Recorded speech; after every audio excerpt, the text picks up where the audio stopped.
Well, I shot horses for part-time most of my life. Probably the last 15 years I shot horses full-time. And then I bought this business, Nature Farms, in 3.5 years ago. And that's really helped with the aspect of all the farriers since I've been in the business. Knowing I've shot several disciplines of horses, and the business it's been good to us.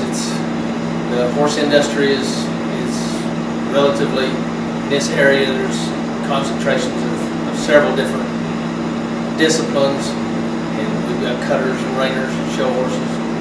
And our deal right here is held, the economy in Oklahoma is held together pretty good. And so we've been fortunate. We've had our ups and downs and slow times, but as a whole, compared to I think what the other part of the country is and what we hear, we've done relatively well. We've got really good customer base. Things seem to be. But you got a big concentration of both horses and horseshoers in this area, right? Yes, sir. And we ship a lot of shoes to other states.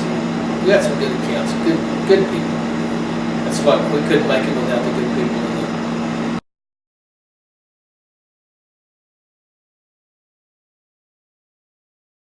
They talk about how a lot of people are pulling shoes. It's not anything any different than every year.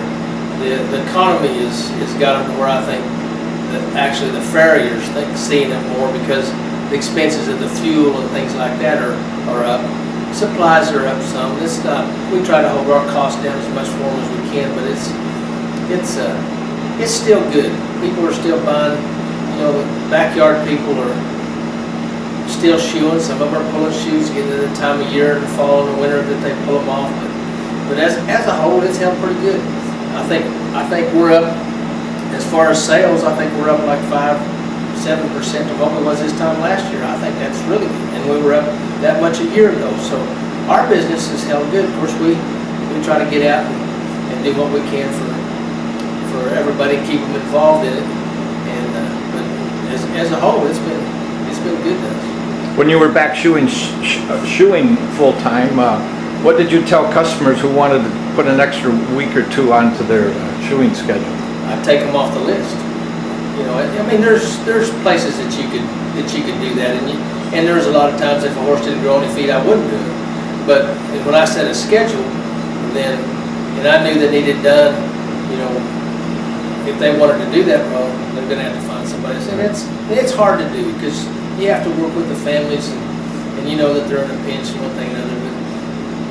But when I got out of shoeing, I had some really good clients, and I'd weeded through most of them, so they all held together. They knew that I had to make a living just like everybody else. It was good.